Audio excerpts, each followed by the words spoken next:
У парня в 12 лет была мечта стать профессиональным спортивным гимнастом, но его не взяли. Возраст был в 2 раза выше нужного.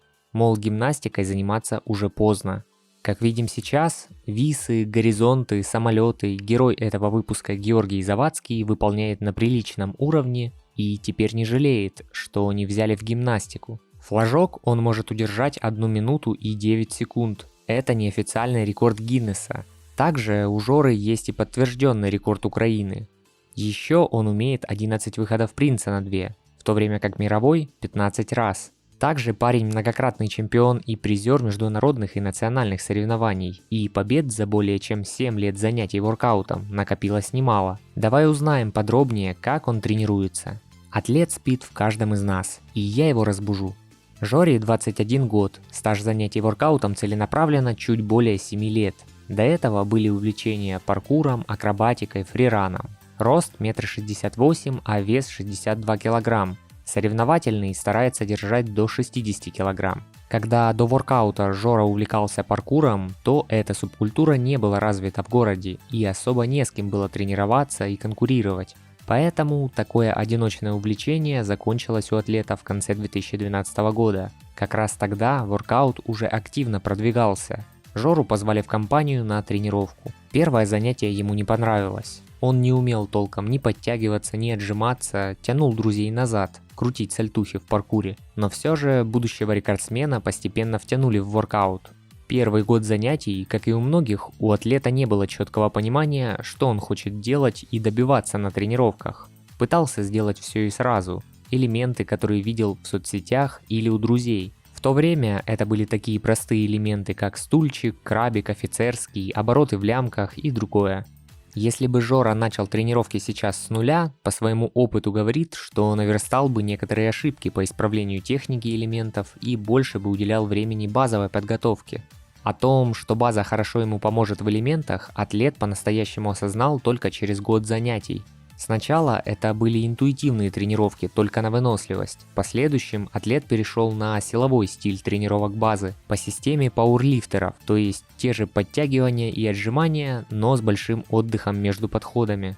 На соревнованиях 2019 года во Франции показатели базы у Жоры были такие. Выходы на 2 25 раз, подтягивания 40 раз, выходы на 2 с весом плюс 10 кг на 9 раз.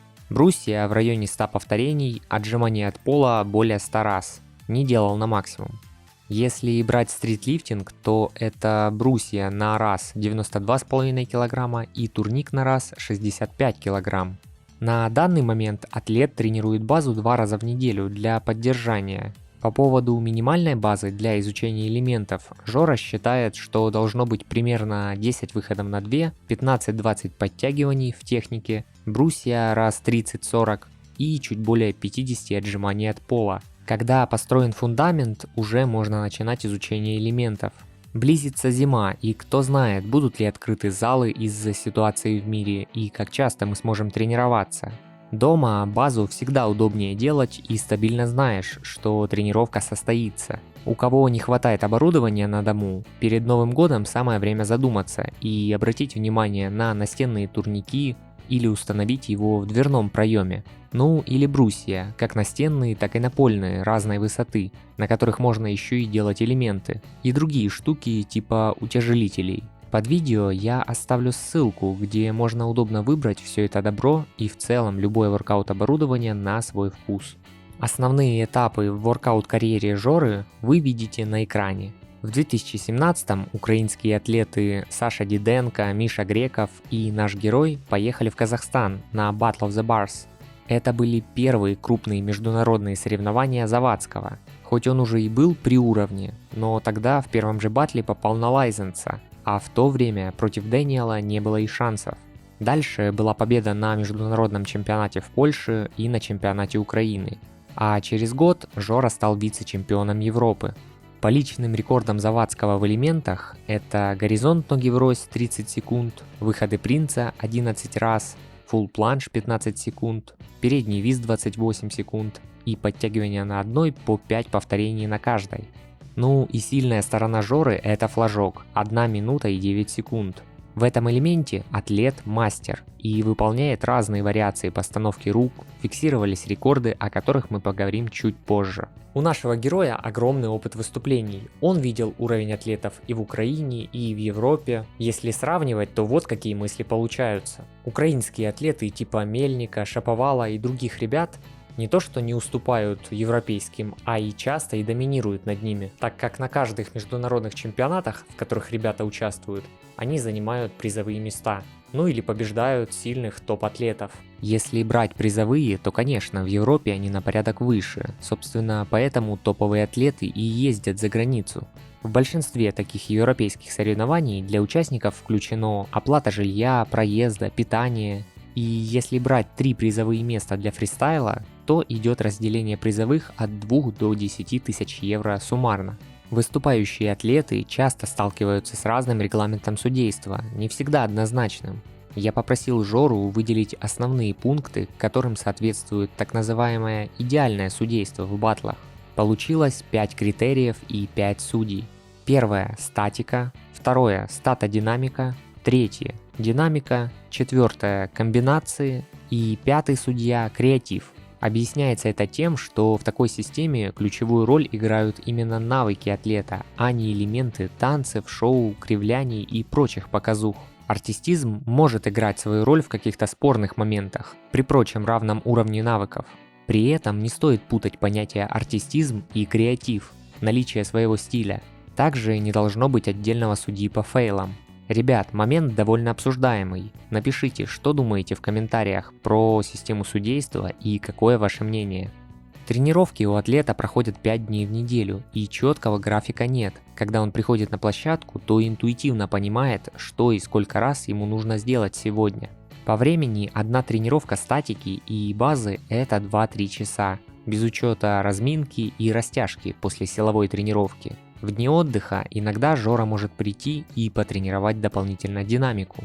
Перед тем, как разберем рекорды по флажку, я напомню, на этом канале Владарович ты найдешь регулярные выпуски на тему спорта. Жми колокольчик, чтобы не пропускать новые видео. Первый рекорд Украины по флажку от Жоры был зафиксирован Национальной книгой рекордов в 44 секунды. Тем же летом атлет побил этот рекорд в 59 секунд на соревнованиях. Тогда Гиннес был 1 минута и 5 секунд, а неофициально через год Завадский сделал 1 минуту и 9 секунд. Заснял на камеру, отправил в Международную книгу рекордов. Они были готовы подтвердить этот рекорд, когда увидели, но сказали, что нужно переснять с другими требованиями. Вариант первый был поехать в Штаты к ним лично, и это отпало сразу из-за дороговизны поездки. Вариант второй – снять видео с независимыми тренерами-экспертами, секундантами и прочими условиями, которые были финансово неподъемны на тот момент. Все же самым памятным для атлета остается именно подтвержденный рекорд Украины, так как есть документ, который с ним остается до старости. Кому интересно, Жора на своем YouTube-канале на данный момент или уже заснял ролик по флажку, где рассказал все тонкости тренировок к рекорду, или видео выйдет в ближайшее время. Поэтому после просмотра данного ролика обязательно переходите к нему на канал, ссылка будет в описании. Многие сейчас в Instagram слышали о команде No Limits, куда постепенно вступают самые мощные современные атлеты, кого я находил в участниках, кроме Жоры. Это Курбан Гасанов, Данил Азаров, Эрик Ортис, Влад Бекер, Костя Шаповал и другие мощные ребята. Будем верить в атлетов и следить за развитием их международной команды и тем, что интересное они готовят для мира воркаута. Жора неоднократно побеждал или входил в тройку в баттлах. Говорит, что психологически, конечно, всегда настраивается на положительный результат, но не всегда ставит победу во главу угла. Если понимает, что объективно он не был сегодня лучшим, то и расстраиваться незачем. Более важна атмосфера мероприятия, тусовка с интересными ребятами. Важный момент, что Жора всегда делает анализ ошибок после выступлений или как можно было сделать еще лучше в том или ином случае. Атлет отметил, что монетизировать воркаут можно. Жора начинал с работы тренером, параллельно прокачивал медийность в Instagram и стал заключать контракты с приложениями и брендами одежды по типу Road to the Dream, также сотрудничает с польской компанией Black Garage. Как я понял, они же и финансируют ту самую команду No Limits. Еще Завадский работал 2 месяца по контракту на круизном лайнере, как цирковой артист. Номер был на обычном и горизонтальном пилоне. Сейчас он проживает в родной Одессе, и сам воркаут в его случае это уже работа, и всегда выделено время под тренировки. В общем, монетизировать то, чем мы занимаемся, возможно. Можно это сделать и на YouTube-канале. Когда я начинал, самым долгим было выйти на регулярность выпусков и набрать первую 1000 подписчиков и 4000 часов просмотров для подключения монетизации. Также был избыток информации от блогеров, различных курсов, непонимание, как устроены алгоритмы и с чего вообще начинать и с кем обсудить кучу ошибок. А с ростом загрузки в работе над выпусками еще и встал вопрос сложности совмещения с основной работой. Ведь YouTube это не 2 часа в день, как многие думают. Не просто, но вполне реально. Если кто-то из вас начинающий ютубер и нужна помощь в развитии своего канала, то напишите мне, соцсети в описании. Что сейчас движет атлетом, ведь он уже многого достиг. Георгий сказал, что нет приоритетной цели, например, стать чемпионом мира или вроде того. Он уже много раз побеждал и сейчас поддерживает уровень и стремится его улучшать. Банально быть лучше, чем вчера. Простая, но важная мысль по поводу выработки своего стиля выступлений. Не стоит повторять в точности за другими, делать увиденные комбинации, элементы. Черпать вдохновение можно с того же джимбара, объединять с элементами воркаута и стараться создавать новое движение, другие переходы между элементами. В начале занятий Жора вдохновлялся такими атлетами, как Олег Декстер Аксенов. Он в видео показывал свой стиль, объединял воркаут, паркур и другие направления. Также следил за Богданом Корженевским, который максимально тоже разносторонний атлет. Ну а по статике и силовым элементам вдохновлял Максим Ананьев. Из современников Жора наблюдает за Эриком Ортизом, как одним из самых универсальных атлетов. Еще стоит упомянуть таких олдскульных ребят, которые повлияли на Жору. Это команда Barbarians, а именно Зев Заковели с его чистейшими взрывными выходами, Вадим Олейник с его нереально длинными базовыми сетами. Сейчас Жора часто тренируется вместе с Олейником. А с Кочергой общаются по телефону. О таком парень даже и подумать не мог, когда только начинал, и вдохновлялся ими на YouTube. Жора активно устраивает крупные сходки с ребятами, на них собирают подписи на открытие паркур и воркаут-площадок, которых по Одессе открыто уже порядка 10, благодаря ребятам. С тренировками разобрались, а что по питанию? Жора перепробовал многие виды диет. Вегетарианство, веганство, сыроедение, викторианство, кето-диету. И пришел к выводу, что оптимальным для его организма будет вегетарианство. При этом атлет не отказывается полностью от мяса. По каким-то отдельным праздникам кушает, когда есть желание, но не на ежедневной основе. По спортивным добавкам иногда в период соревнований, поездок используют аминокислотные комплексы и креатин. Перерывы в занятиях. Получая травмы, Жора никогда не прекращал тренировки полностью. Например, когда выполнял 720 и он повредил палец и какое-то время не мог делать динамику, но тренировал статику. Если брать травмы в силовых элементах, то это случалось, как и у многих, из-за недостаточной разминки, разогрева или когда переоцениваем свои силы. В статике получал травму кисти на чемпионате Франции, и это выбивало его на пару недель из тренировок. После травмирования всегда обдумывает, почему так получилось, уделяет больше времени разминке и закачке слабых мест.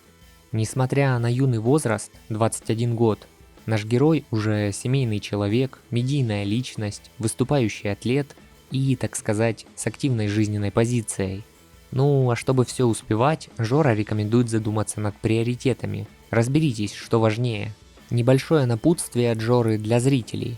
Парень советует фильтровать информацию от многих, даже известных фитнес-блогеров, которые обучают, продают программы тренировок. Не каждый атлет, даже обладая топ-уровнем, способен компетентно обучать, так как не все понимают точно, за счет чего пришли сами к такому уровню. Проверяйте информацию, задавайте вопросы, развивайте критическое мышление, читайте книги и фильтруйте лидеров мнений. Если, включив компьютер, у нас не всегда находится желание заняться чем-то полезным, то в телефоне, находясь в пробке в транспорте или в очереди в магазине, вместо игрушек на смартфоне можно выделить время на развитие. Например, у меня в закладках на ноутбуке и в смартфоне есть Викиум. Здесь я от 5 до 15 минут в день стараюсь проходить упражнения на улучшение памяти, концентрации и скорости реакции.